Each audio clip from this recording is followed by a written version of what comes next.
Radio Maria brings you LCSC on Air, mainstreaming lay Catholic evangelization. Sabay-sabay natin palawakin kung paano kilalanin si Kristo, isabuhay si Kristo at ipamahagi si Kristo mula sa mga laiko para sa mga laiko. Let us all meet Christ, live Christ, and share Christ. Mga kalakbay, kamusta? And magandang buhay. Welcome po ulit dito sa ating programang LCSC on Air dito sa Radyo Maria, Bringing Christ into your home. Magandang episode natin dito sa schedule nating episode ngayon. Kasi meron akong ito bilang isang Catholic, bilang isang Roman Catholic. Isa ito sa mga basic na dapat na ginagawa natin. Okay? So ngayon, tatanong ko sa inyo na sana sagutin nyo. I-type nyo sa ating comment section. Sagutin nyo itong tanong ko. Iwan ko sa inyo yung tanong na to. Mga kalakbay, kailan ka huli nagbasa ng Bible? At nung nagbasa ka, na-touch ka ba? Meron ka bang natutunan? Nakuha mo ba yung message na ating Panginoon Diyos? O baka naman baka gusto mo magbasa pero nadidistract ka or hindi mo alam mag-umpisa, hindi mo alam kung saan mag-umpisa. Yan. Paki-comment ang ating sagot sa comment section. Ang ating episode ngayon ay it's about encountering Christ through Scripture and responding to the call of the new evangelization.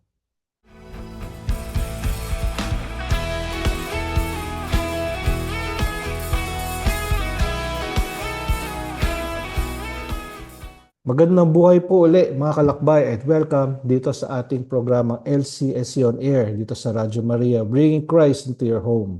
Ito po ang inyong host, si Brother Dennis Capulong from the LCSC Mission dito sa Tarlac. And sa episode natin ngayon, pag-uusapan natin ang isa sa mga napakahalagang bahagi ng ating pananampalataya, ang salita ng Diyos. Diba? Amen. Maraming beses may Bible tayo madalas sa ating mga bahay. Meron tayong mga altar, di ba? May mga Bible tayo dyan or sa cellphone. Pero tatanungin ko kayo ulit, nabubuksan ba to, itong Bible na to? O na kumakapal lang alikabok dyan? Or minsan, sinusubukan ba natin tong buksan? Or ina-attempt ba tayo magbasa? Pero hindi natin naintindihan. Di ba? Pero paano kung sabihin natin, pwede kang ma-inlove sa salita ng Diyos? Maraming paraan. Interesting ba?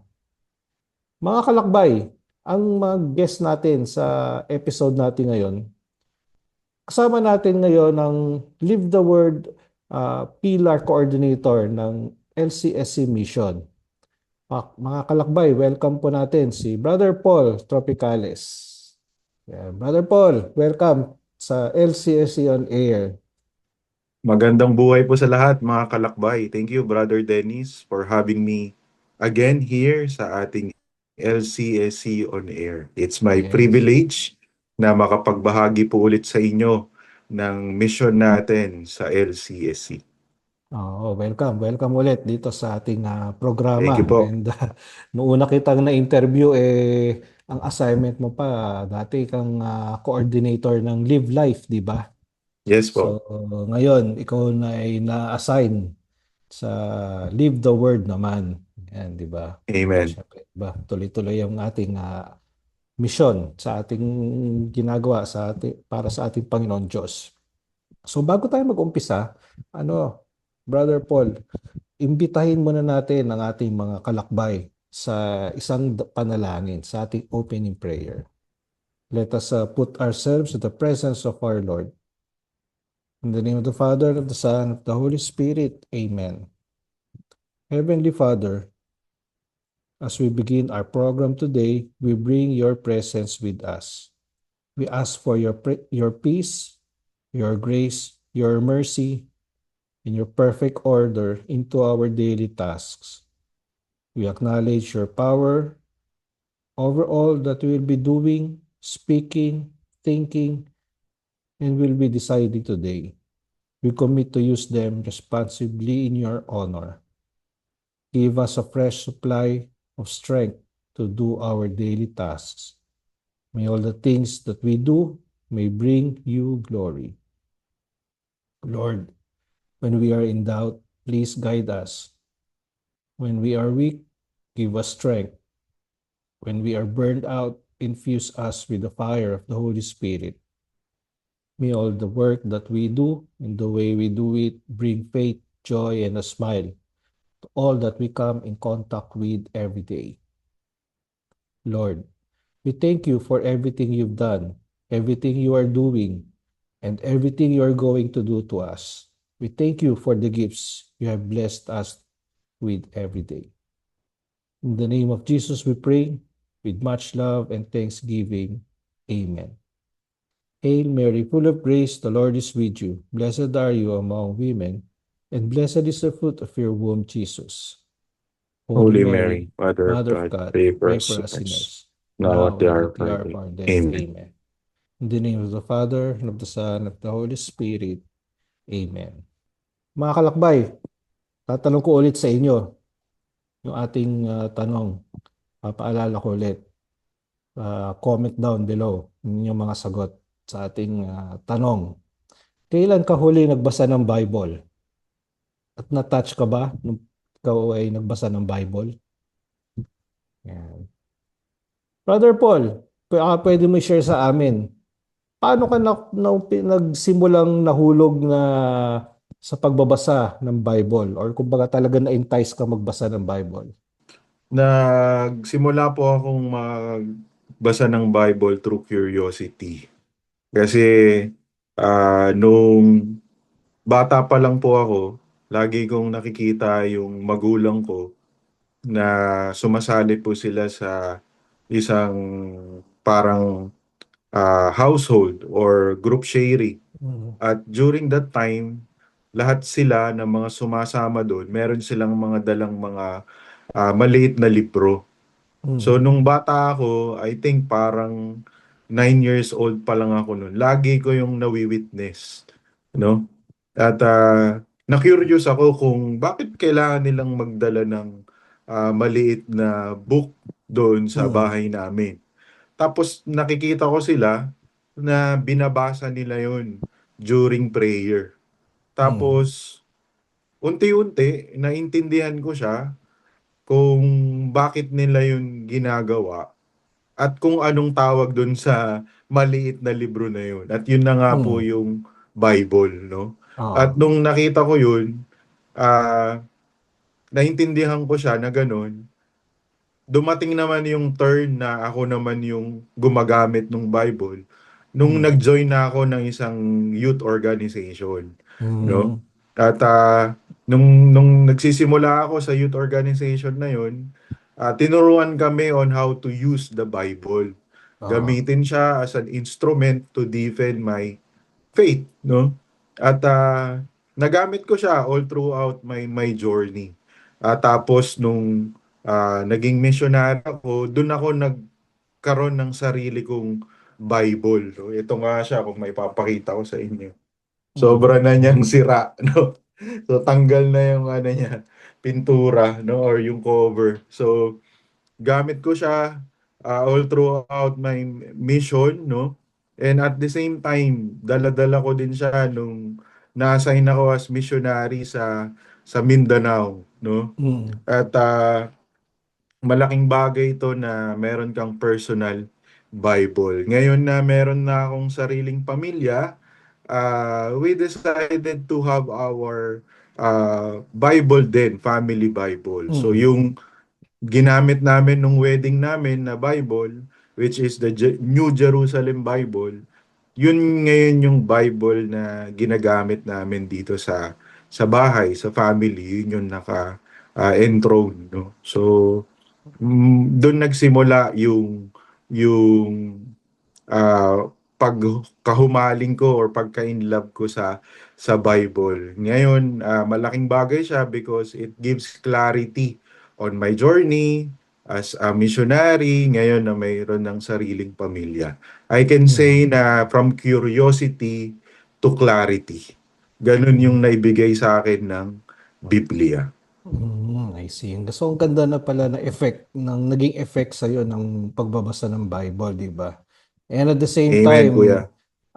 siguro dahil nga yan, as a family, meron kayong family Bible ngayon. So, syempre, pag nakabuo ka na ng family, yan din yung way para ma-impart mo yung pagbabasa ng Bible sa family mo, di ba? Sa mga anak mo, ganon.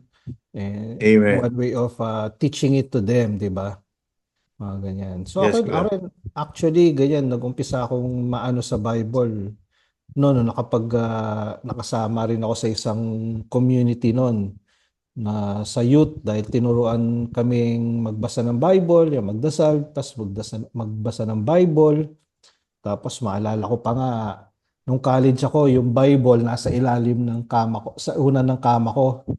Tapos, ayun, binabasa ko yun. O minsan kasi, although minsan, meron yung time na napunta ako sa Revelation, dinire-diretso kong binasa yung Revelation, imbis na ang naalala kong nangyari sa akin, natakot ako.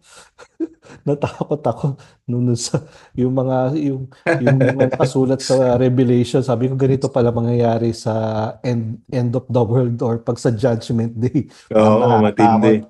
nakakatakot. Yun hindi yun yung isa sa mga yun yung isa sa mga, kumbaga, ang hindi ko makakalimutan sa Revelation. Although, syempre ngayon, as we go along na pag-aaralan yung Bible, naintindihan mo kung bakit ganun yun, kung bakit ganun yung mga sequence doon and everything.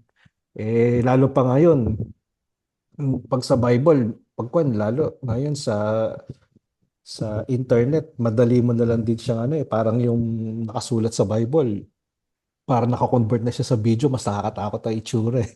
Ang dating niya. Ah, yun. Kaya minsan, pag Revelation, hindi ko na masyado binabasa ulit. Puro Psalms na lang, puro Psalms. Opo. Ayan. Ayun. Pero anyway, yun. Maganda effect yun. Actually, kahit ka ako sa mga anak ko, ganun din ang ginagawa ko. Yun. Meron kaming ginagawa na araw-araw nagbabasa ng Bible. Ito din ang ginagawa namin. para ma-practice talaga, ma-instill sa amin yung pagbabasa ng Bible, di ba? Ngayon, Brother Paul, Yes, kuya. para sa iyo, bakit mahalaga ang salita ng Diyos sa buhay natin ngayon, lalong-lalo na? At syempre, pati sa mga kabataan, sa mga next generation, bakit napakahalaga ng Bible, ng salita ng Diyos? Opo, napakagandang tanong ito, kuya, no, na masarap ding na masagot, no? Napakahalaga ng Biblia ngayon sa pagbabasa ng Bible kasi sabi nga natin, Jesus Christ is the way, the truth, and the life. And it speaks to that, no, dun sa Bible na pinagkaloob niya sa atin as a gift. Pinapakita niya talaga doon na siya ang buhay, siya ang daan, at siya ang katotohanan. Bakit? Kasi in every life situations, no, sa Biblia tayo kumukuha ng affirmations, no? Na-affirm tayo sa mga plano ng Diyos. At the same time, nire-reveal niya sa atin through the Bible yung purpose natin, no, sa mga panahon na marami tayong struggles, pagsubok or tanong, through the Bible sinasagot ni Lord yung ating Hmm, mga katanungan. tama. And also, sa Bible din, binibigyan tayo ng Diyos ng direction. You know? Maraming tanong na, Lord, saan nyo ba ako tinatawag? Saan ba ako pupunta? Ano ba yung desisyon na gagawin ko? Through the Bible at pag binabasa natin yung Bible at sinasabuhay natin yung salita ng Diyos, binibigyan tayo nito ng direksyon kung ano yung desisyon na tama nating mapipili or magagawa. And lastly, through the Bible, nare-reveal ni Lord yung katotohanan, no? Yes. Yung mga magandang plano niya, kung ano yung ninanais niya sa buhay natin.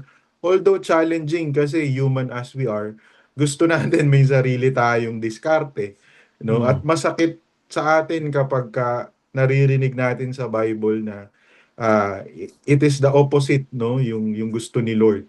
Pero we Oo. need to obey because it is the truth, no? Kasi ang salita ng Diyos through the Bible ay doon niya tayo kinakalinga, doon niya tayo tinuturuan, no? Kasi wala namang ibang nanaisin ang tatay na makakasama sa kanyang anak.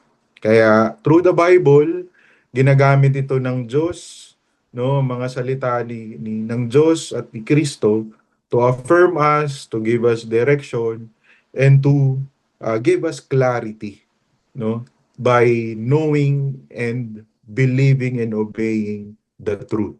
No? So yun kuya ang napakahalagang ah, mga rason bakit natin kailangan mag-aral at magbasa ng Bible, no? Oo. Tama, tama ka dyan. I agree with you that, Brother Paul. Kasi ako, na-experience ko rin dyan. Minsan, alam mo yun, nagtatanong kami. Actually, nagtatanong kami dala ng wife ko noon sa isang desisyon. Tapos sakto, Yes. ano yun papunta kami ng work dati, no, nagtatrabaho kami sa Clark. Tapos nagdo-drive kami mula Tarlac papunta ng Clark. 1 hour yun. Doon kami, yun yung time namin Mhm. na nagdadasal. Tapos nagba-Bible Opo. reading. Siya yung nagbabasa. Tapos, meron kaming dasal, meron kaming isang tanong sa ating Panginoon. Tapos sakto doon sa reading, doon sinagot Yun, Galing. kumbaga, 'di ba? Ano yun Sabihin mong sabihin mong meron kang Bible reading guide, pero nagkakataon nandun yung sagot 'di ba? Kahit na sabihin mong Yes. parang in advance na pre-arrange na yun kung ano yung mga sequence ng mga readings, pero bakit natataon na gano'n no, yung sagot nandun sa dasal mo sa araw na yon randomly na hindi mo alam, 'di ba? Ang galing Galing, opo. 'di ba? Magtataka ka na lang Kaya yun totoo, yun nga. Yun nasa Bible. Kung ano yung nasa Bible, yun yung katotohanan. Amen. Amen. Amen to that. Sarap magbasa ng Bible kung tutuusin. Sarap yan. Marami tayong natututunan Marami naliliwanagan tayo. Pero, to be honest, ang hirap din magbasa ng Bible. Ako, sabihin natin araw-araw, hindi ko makomit na Mhm. yung gusto ko schedule na alas 5 ng umaga magbabasa ako, hindi. Alam mo yun, nagising ka na ng maaga, solo mo yung altar o yung lugar na gusto mo, pero magkakaroon ka pa rin ng ng distraction sa paligid. It's either ba parang biglang maingay yung aso or parang may papasok sa isip mo, di ba? Di ba? Parang mga ganun Kaya ako siguro tanong ko rin sa'yo, Brother Paul. Sabi nga, di ba, maraming gusto magbasa. Pero nahihirapan. Maraming nahihirapan sa Mhm. pagbabasa ng Biblia. And it's anong mga common struggles na pwedeng maranasan diyan? At ano ba ang mga way para malampasan itong mga struggles na to? Okay, kuya. No, so, very challenging talaga nowadays yung pagsisimula or when you desire to know and to read the Bible. At ang mga common struggle na meron tayo is yung number one is yung afraid to be judged, no? Na baka isipin ng mga tao na nakakita sa atin na nagbabasa tayo ng Bible ay banal-banal ka, no? So Mm. merong mga ganong fear, no? Pangalawa is yung maraming sinasabi na ah, yung pagbabasa ng Bible ay para lang sa mga Bible scholar, no? So parang sinasabi nila is yung ah, matalino ka na kapag talagang nagbabasa ka ng Bible, no? At isa nga sa mga na-discuss namin during the conference or the National Bible Workshop 2026 sa Baguio, sinabi ni ah, Bishop Rafi doon na Catholics are too mesmerized by memorize, no? So Mm. parang natatakot pag nakita natin na yung ibang mga religion or sekta na ang gagaling magbasa ng Bible kasi memorize nila. So pagbuklat nila ng Bible, alam na agad nila kung anong bersikulo, no, na numero, no. Pero sinasabi ni Bishop, we are too mesmerized by memorize, no. Pero hindi daw yun yung basihan kung ng pag-ibig mo or ng knowledge mo sa Bible. The basics of that is kapag ina-apply mo siya sa araw-araw mong buhay, no? So maraming mga takot magbasa ng Bible kasi nga akala nila pang Bible scholar lang. And lastly, Mhm. too biblical, no? Baka masyadong systematic, baka masyadong strict, no? To follow yung mga books in the Bible, masyadong kailangan sundin to kasi Biblia to, salita to ng Diyos. So marami ring mga natatakot. And lastly, lack of time or no time at all to read the Bible. So yung Oo. panghuli yung nakakatakot talaga na struggle, no? Oo. So ito yung mga na-encounter natin, kuya, when it comes to reading the Bible, no? Ako, tama ka dyan. Ako, tinatamaan ako dyan eh. Yung struggle sa time na pagkuhan. Although minsan ako, siguro dahil one way din, kasi meron akong ano eh, parang road to 50 years old, parang ganun. Meron akong ganun Wow. eh, na parang maging healthy, kumbaga, maging okay ang lahat sana, parang ganun. So, in terms of para maging healthy ako, syempre, magda-diet kunyari, ganyan. Tapos, Okay. at the same time, katulad nun, mag-exercise, di ba? So, araw mag-exercise. So, tapos, parang sakto nun, parang pag nag-exercise ako, mayroon ako me time, doon ako nagbabasa ng Bible, nagdadasal. Parang ganun. Ganun. Parang sabay-sabay Yes, yun. most of the time. Well, Sabay-sabay yun. Kasi pag, kunyari, nasa bahay ako, maraming distractions. May pupunta sa bahay, may mga ganun, or biglang meron ka maalalang gagawin, or parang, mhm. maraming ano. Pero pag yung meron kang ginagawa na sarili mo lang, mas nakukuha mo eh. Nasosolo mo yung sarili mo. Parang ganun. Di ba? Parang gawin. Mhm. Yun ang ano doon. Yun ang ginagawa ko. Pero, syempre, marami ngang Galing. struggles. So, paano naman tayo mag-uumpisa sa isang Katoliko na katulad natin, na maraming struggles, mga ganyan.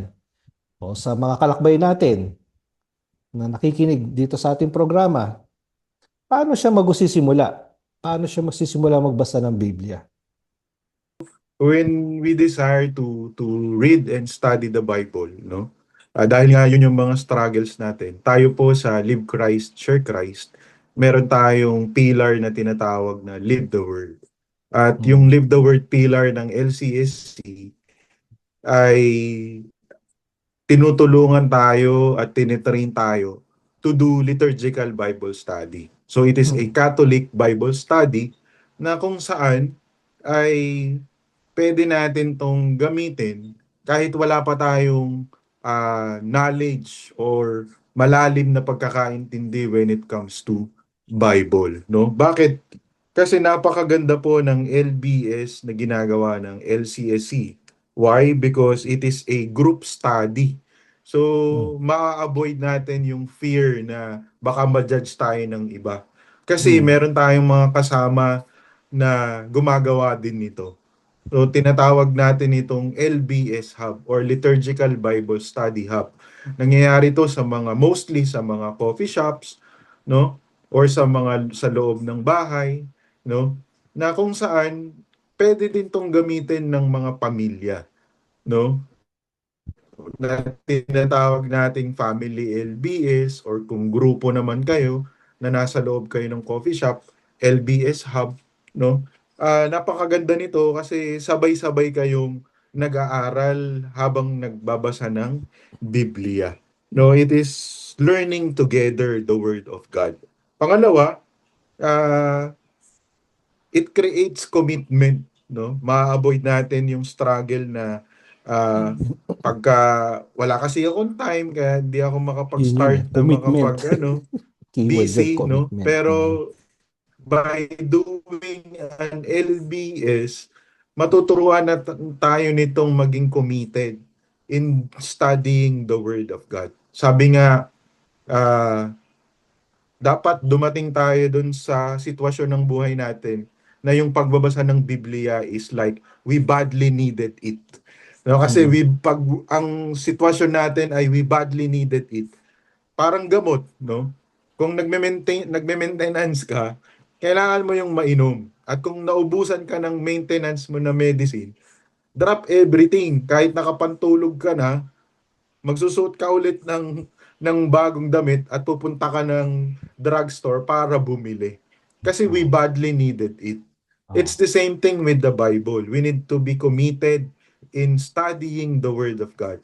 Because the Word of God, we badly needed it. In our situation right now, kailangan natin yun. And LBS also is simplified. No, hindi kailangan na Bible scholar ka para mag-aral ka ng Biblia. So meron tayong system or learning pattern or template na ginagamit sa LBS wherein binabasa natin yung gospel for the coming Sunday Mass, Sunday reading, no, yung mga readings doon, first reading, second reading, no, and the gospel. Tapos hinihimay natin yung salita ng Diyos, no? Mhm. Na ang sagot mismo ay nasa Biblia na.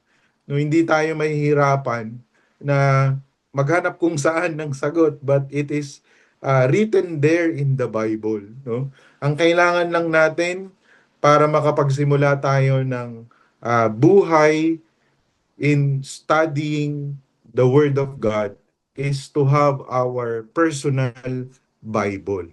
And we treat our personal Bible as we badly needed it every day, intentionally. So, yun yung Mm. makakatulong sa atin, Kuya Dennis, in studying the Word of God. Okay. Mukhang ano eh. So hindi naman pala kailangan na memorize mo yung lahat ng verses ng Bible, Yes. di ba? So, so syempre kung nasa Sunday readings yun, so nandun na yun. Di ba? Madali na lang intindihin yun. So basically parang kung ginagawa mo yun every week before the Sunday Mass, eh, mangyayari doon, nagkakaroon ka na na advanced study. Parang ganun. Yes. Di ba? Yun ang maganda. Yun ang maganda doon. So, pero syempre, importante, commitment. Yun, Amen.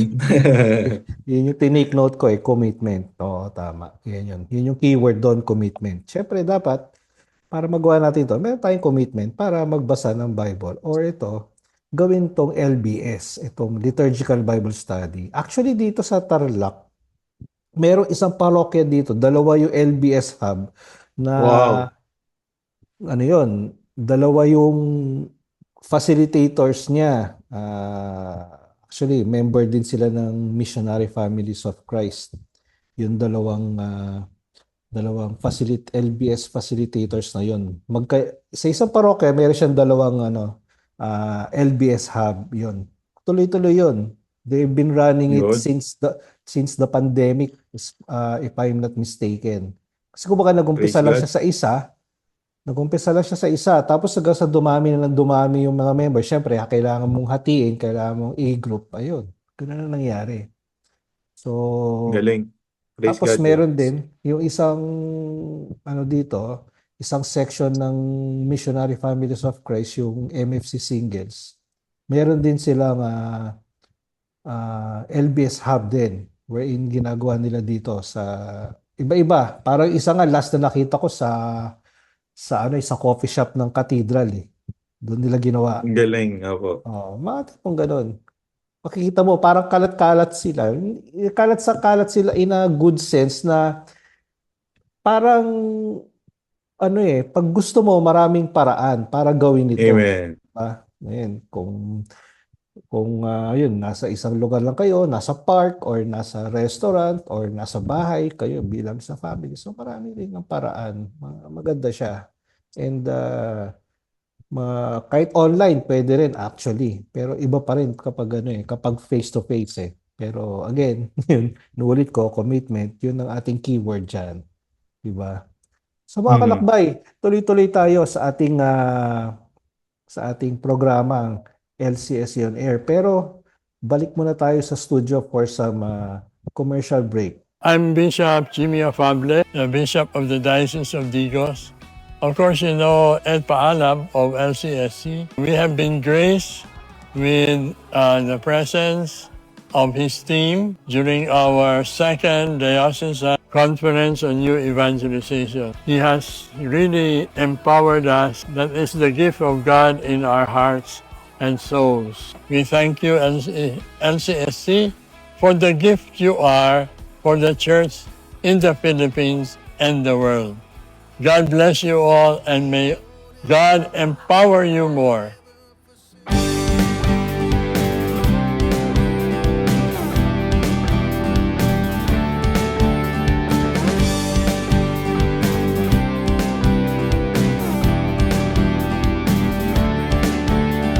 Hallelujah, hallelujah, with you I am not alone.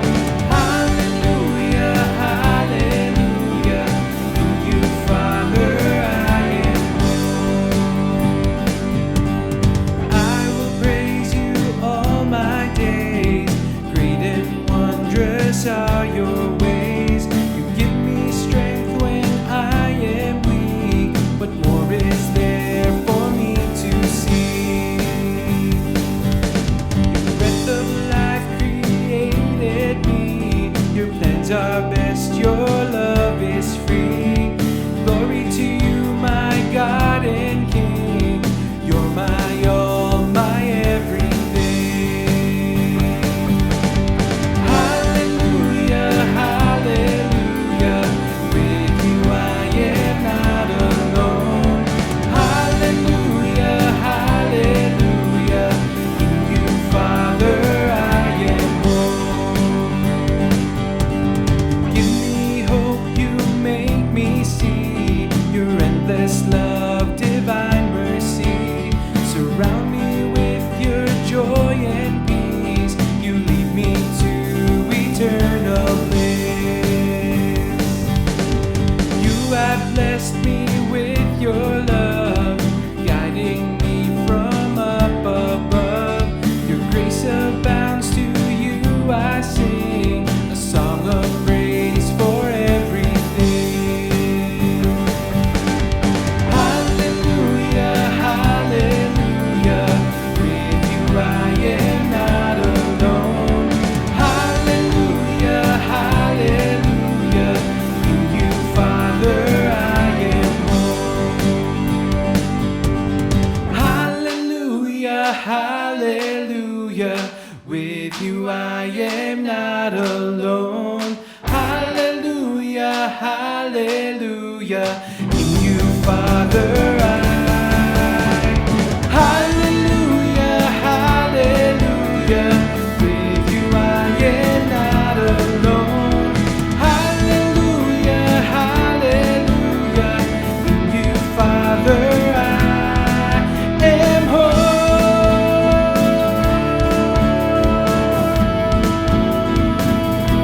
I am home. In you, Father, I am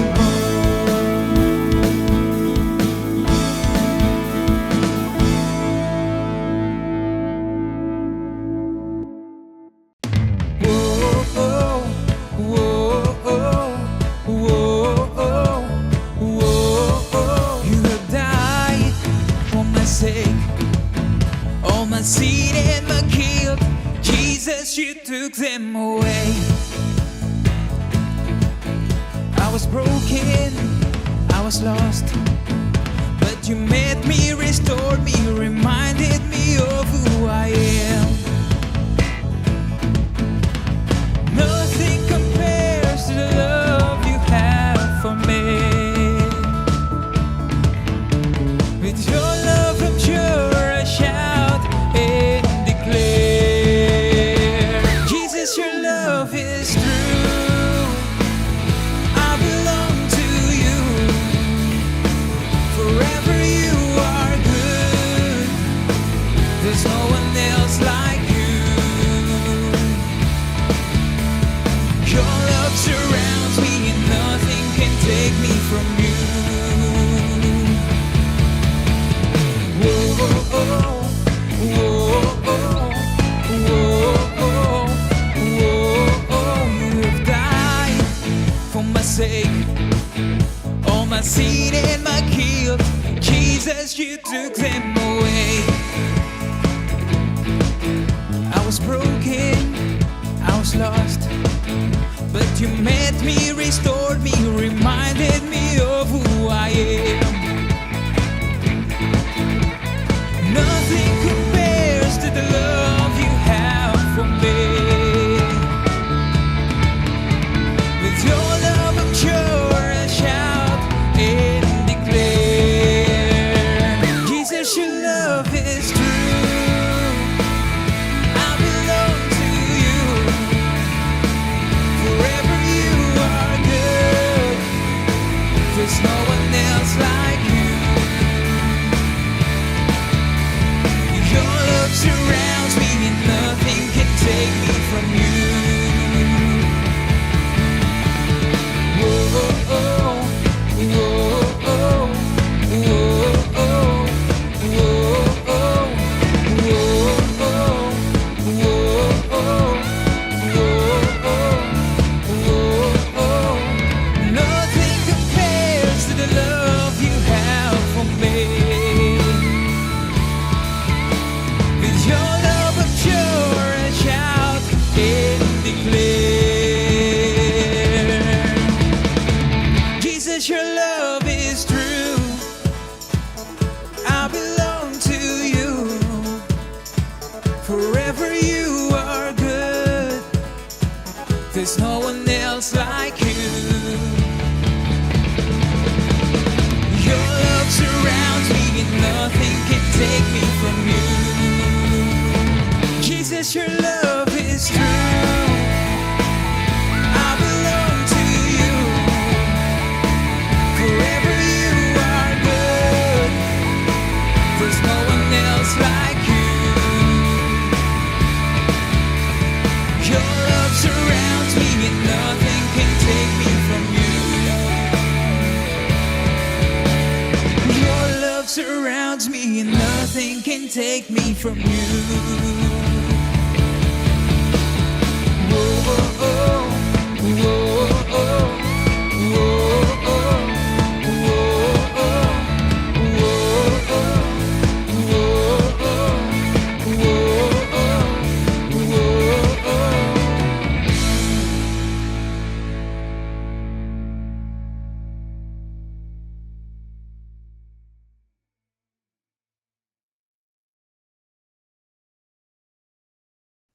Muling nagbabalik ang ating programang LCSC on Air dito sa Radyo Maria, bringing Christ into your home. So mga kalakbay, sa mga sa ating mga nakikinig sa radyo at sa mga nanonood sa ating Facebook Live at sa YouTube, kamusta po kayo? And kanina, bago tayo mag-umpisa, meron akong iniwan na question sa ating mga kalakbay, sa mga nakikinig at nanonood. Ito yon. Kailan ka huling nagbasa ng Biblia? At na-touch ka ba? Yan ang ating tanong. And sana i-type nyo sa ating comment section yung mga sagot at para mabasa natin, mapag-usapan natin yan. And again, ang ating guest, ang Live the Word Pillar Coordinator, si Brother Paul Tropicales. Yan. Okay, so tuloy-tuloy na tayo. Balik tayo sa ating program. So, Brother Paul, meron ako tatanong ko sa iyo. Ito yung tanong. Paano nagiging misyon ang pagbabasa ng Biblia, ng salita ng Diyos? Kung ito pagbabasa na to hindi lang para sa sarili, kundi para maibaagi sa iba. Paano ito? Paano ito nagiging mission? Nagsimula po ako sa pagbabasa ng Bible nga nung through curiosity, no?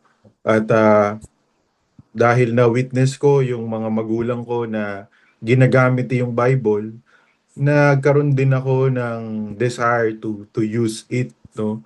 Habang nag-grow ako sa aking pananampalataya at nung naging missionary na ako. And ngayon na naging parte ako ng Live the Word Pillar, ay nakita ko yung kahalagahan nito. no? I believe yung purpose sa akin ni Lord kung bakit nagkaroon ako ng desire na mag-aral at isabuhay yung Biblia, yung mga salita niya. The Lord prepared me for this mission, no? At hindi ko naman inaasahan na magiging parte ako ng Live the Word pillar, na ito pala ay magiging personal kong mission, no? Na maipalaganap yung salita ng Diyos through liturgical Bible study. Kaya ang mission po na nakikita ko ngayon dito sa Live the Word, and it is also my personal mission, is number one, marami sanang mga ah, Catholic liturgical Bible study ang mabuo sa hindi lang sa Pilipinas kundi sa kahit sa labas ng Pilipinas, all around the world, you know. And kasi ito ay salita ng Diyos eh. At tutulungan niya tayo na magkaroon ng saysay yung ating buhay when we continue to read and study the Word of God, no? Kaya ang pangarap ko po ay magkaroon ng mga liturgical Bible study, no, sa mga coffee shop, sa mga ah, company, no, na whether mga bata, whether mga adult, no, middle-aged adult, no, na sana magkaroon sila ng desire to read the Word of God and to live it out daily. Pangalawa is dahil nga meron na akong sariling pamilya, meron akong 2 anak, no. Ngayon ang gusto kong makita nila is kaming mag-asawa is ah, makita nila na ginagamit namin yung Biblia, no? Magkaroon din sila ng curiosity na ano ba tong libro na to. Then that's the time na ituturo namin sa kanila. Kasi ngayon, they're 3-year-old and 1-year-old pa lang, no? So mga Hmm. Catholic prayers pa lang Hindi yung hindi pa maituturo nila ko sa na-appreciate kanila. yun. Yes, so pero they have their own ah, Bible na banyag nila, no? So Hmm.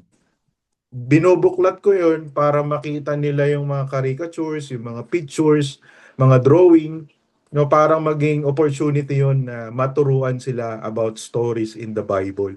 Dahil ang pangarap ko po ay Hmm. magkaroon din ng mga family LDS na kung saan yung nanay at tatay ang unang nagtuturo sa kanilang mga anak tungkol sa salita ng Diyos, no? And Hmm. mission din po namin sa Live the Word Pillar sa darating na susunod na taon, January 2027, ay magkakaroon kami ng donation drive, Donate a Bible campaign. So sa mga Hmm. pamilya na wala pang Bible, we will partner into a parish or diocese na kung saan ay mag-identify sila ng kanilang maraming mga pamilya na wala pang mga sariling Biblia. Yun yung ililikom namin na pera para makabili ng mga Biblia at ipapamahagi po namin ito sa mga pamilya, especially dun sa mga mahihirap na mga pamilya at wala pang mga sariling mga Biblia. So yun po yung mga misyon na hindi lang po namin basta ibibigay, kundi tuturuan din namin sila kung paano gamitin yung Biblia. Kasi one of the misuse of the Bible is if we don't use it. No? So, Yun. kapag Oo. di natin ginagamit yung Biblia, ay yun yung pinakamatinding misuse ng Bible na regalo sa atin ng Panginoon. So, yun po yung Sayang. mission na nakikita ko at nagiging kabahagi po ako ng Live the Word Pillar para tuparin po itong mission na to ng LCSC. Oo, Amen, okay. kuya. Oo, tama. I agree na greatest misuse ng Bible is pag hindi siya ginagamit. Kapag naalikabukan lang. Kapag Hindi nakain Yes. lang ng ipis yung mga pages, yung mga yan. Or, di ba? Or kapag, ayun, naalikabukan siya, nadudumihan lang, sayang. Oo. Or Oo pag nga inangat po. mong gano'n, napupunit na dahil hindi na nga Sa ginagamit. luma. Oo. O kaya tumigas yung glue niya. Di ba? Yun ang ano doon eh. Pwede na sa antique shop. Oo, kaya nga.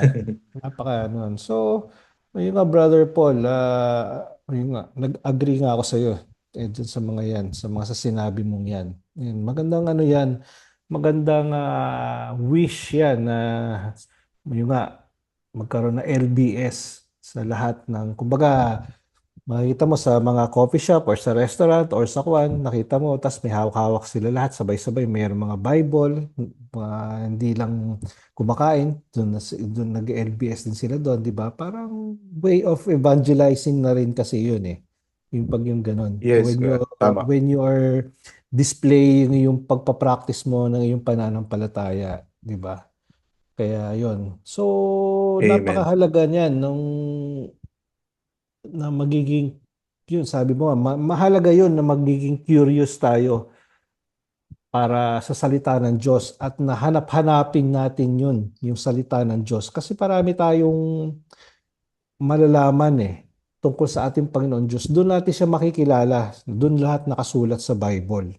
Kasi una-una, yung mga disciples, di ba? Sa gospel sila, sa Acts of the Apostles, doon lahat nasusulat yung witnessing nila yung kung ano yung nangyari ng mga ginawa natin Panginoon Diyos, di ba? Yes. Yun. So, the more na binabasa natin ang Bible, the more na matututunan natin, makikilala natin ang ating Panginoon Diyos, di ba? Kasi one way of Amen. yun, lalo nga pag nag-evangelize tayo, pag nag-LBS tayo, nakikita nila ng ibang tao na pinapractice natin, nagbabasa tayo ng Bible, sabihin nila, oh, mga Katoliko to, nagbabasa din pala sila ng Biblia, di ba? Hindi nila kinakahiya sa public places pa. So, one way of Yeah. evangelizing din yun, di ba? So, yun, speaking of evangelization, Brother Paul, dito sa Tarlac magkakaroon ng New Evangelization Conference na mangyayari sa May 23. Ito, napakahalaga Amen. nito Yeah. at napaka-exciting. Anong balita dito sa New Evangelization Conference na ito? And bakit mahalaga na ang ating mga mananampalataya and lalo na dito nga sa Diocese of Tarlac makasama sila dito sa New Evangelization Conference? Yes, kuya. So, nabanggit mo nga kanina na napakahalaga ng witnessing or evangelizing through the Word of God. And we are blessed, no, as LCSC Mission na nagkaroon tayo ng collaboration or partnership with the Diocese of Tarlac. At nagpapasalamat kami sa butihin na Bishop ng Diocese of Tarlac dahil na inaccept niya yung ating invitation to collaborate. Bakit po? Kasi ang purpose po ng ating New Evangelization Conference is to help the church to bring more Catholic or non-Catholic back to Christ, no? And to participate in its mission, no? Ang mission ng simbahan. Bakit po? Kasi marami na ngayon yung Catholic by name na lang, pero not living an authentic Catholic, no? At Mm. yun yung target natin na maka-attend po ng NEC. Pangalawa, yung mga Catholic natin na mga kapatid, no, those who are in the church na nagsisimba, bakit pa rin sila kailangan na umattend dito? Simply, it is part of our formation. No, it is part of our formation because service without formation is useless, no? Hindi lang tayo nabubuhay to serve, pero dapat na-form din tayo habang nagsuserve tayo. And doing new evangelization conferences is one way of forming us as servants of God, no? At ang napakagandang detalye nito ay magkakaroon tayo ng online registration, no? At Mm. later on we will release an online link where those people na gustong umattend ay magre-register lang dito sa link na ito, no? At nagkaroon na rin tayo ng maayos na venue. It is sa Tarlac Gymnatorio. Sa city lang din ito, no? Napakaganda nung venue natin. Naka-aircon tayo. So kahit na mag 45 degrees yung weather sa Tarlac, ay safe na safe tayo sa loob Mm. ng gymnatorium, no? So napakaganda nung ating venue. Dadalhin na lang natin yung sarili natin at ihahanda natin yung mga puso natin para marinig natin ng maayos yung mensahe. No, paano natin maririnig yung mensahe?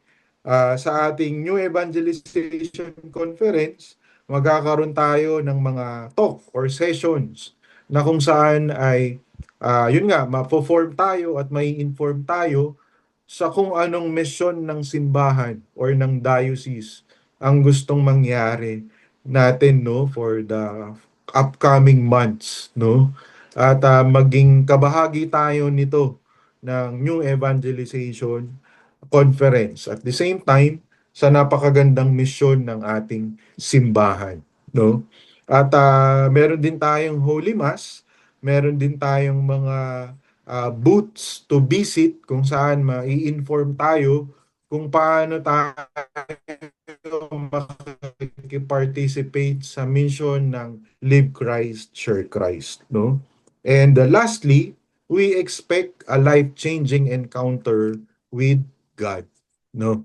So maraming nabubago ang buhay through this new evangelization conference, no? Nakikita nila yung napakalaking misyon ng simbahan at magiging grateful sila dahil kabahagi tayo ng misyon ng simbahan because we are one body with Christ, no? Tayo ay iisang simbahan, nakabahagi tayo ng katawan ni Kristo at yun yung ating misyon na ibabahagi din natin sa iba. So, sama-sama po tayo sa ating New Evangelization Conference, May 23 sa Tarlac Gymnatorio. Kita-kita po tayo doon, no? So, exciting Oo. po yung mga mangyayari. Exciting yun. Tapos ano to, no? Libre to. Free registry. Wala tayong babayaran Yes, dito. tama kuya. Wala Tama. tayong babayaran dito. Dadali lang natin ating Yes. sarili. Tsaka yung baon natin na lunch. Praise God. Oo. Syempre. Yun ang ano natin. Tapos, ano pa bang mangyayari dito? Yun. Ano to? Balita ko, 7 a.m. to 3:30 p.m. daw to eh. Ang oras nito. Itong New Evangelization Conference na to. Yes, siksik, liglig, no? Napakahabang oras para matuto. Mhm. Ayun. So mga kapatid, ang salita ng Diyos ay hindi lang ito binabasa, syempre. Ang salita ng Diyos, dapat to isinay sa buhay, ini-encounter. Ayan. Ini-encounter natin to. Kasi, ano to eh, para ito yung love letter ng ating Panginoon Diyos sa atin eh.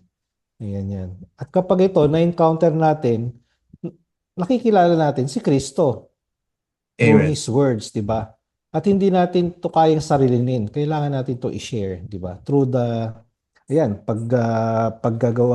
pagsasagawa ng liturgical Bible study, for example.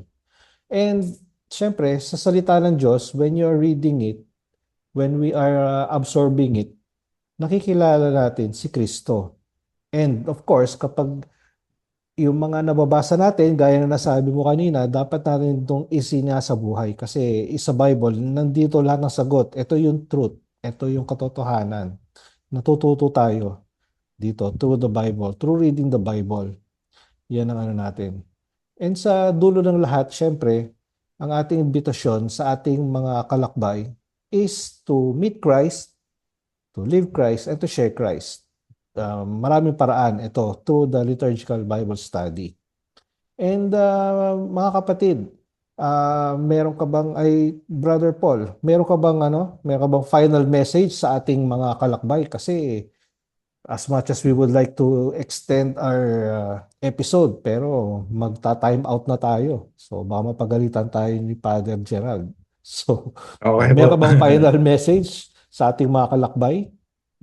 Sige po, for my final message, napakahalaga po na magbasa tayo ng Bible, no?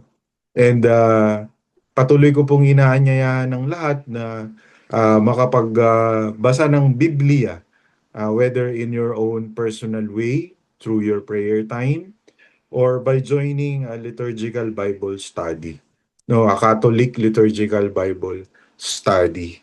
And through this, patuloy na magkakaroon ng purpose and meaning yung ating buhay bilang isang Katolikong Kristiyano. No? Pangalawa, patuloy ko pong inaanyayahan ng lahat na pumunta at makibahagi sa ating New Evangelization Conference sa darating po na May 23 sa Tarlac Gymnatorium, at ito po ay libre, no? At doon po sa NEC 2026 ay may encounter nyo po yung Live Christ, Share Christ mission. So, patuloy nyo po kaming suportahan sa patuloy na pakikibahagi sa mga programa ng LCSC. Meron pong ilang mga parokya na patuloy na nagsasagawa or nakikibahagi po sa amin mga misyon ng LCSC. Nawa ay patuloy po tayong magtulungan para patuloy nating mapalaganap ang mabuting balita, at the same time ay yung mission ng New Evangelization sa kanya-kanya nyo pong mga parokya. Yun po. Thank you po. Yun, thank you, thank you.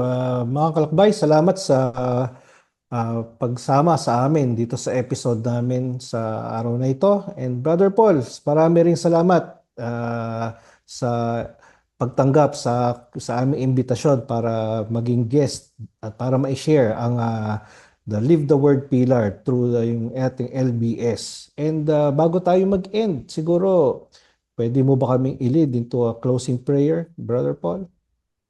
Yes po.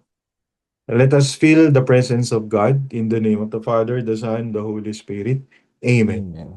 Father in heaven, we praise and thank you for this wonderful day.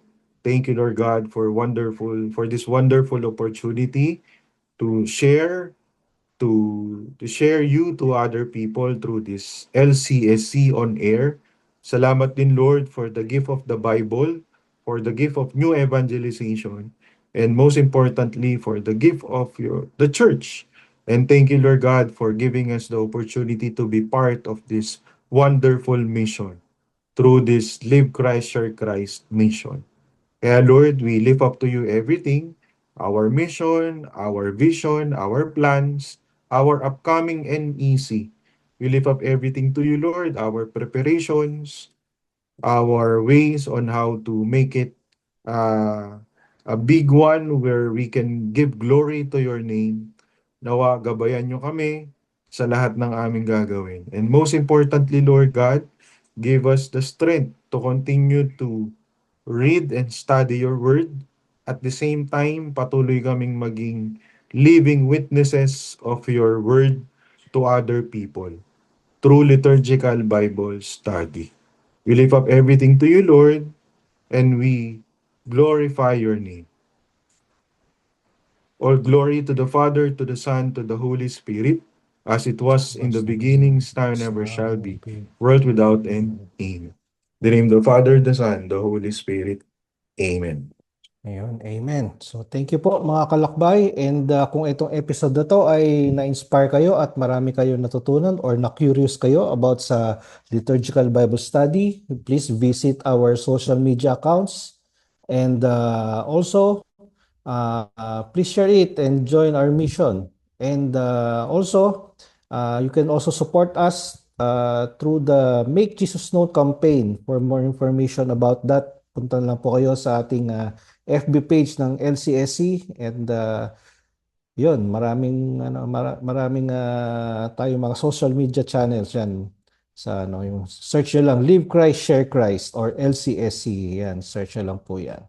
Yan, muli mga kalakbay, ito po si Brother Dennis at si Brother Paul. Thank you po, and God bless sa inyo.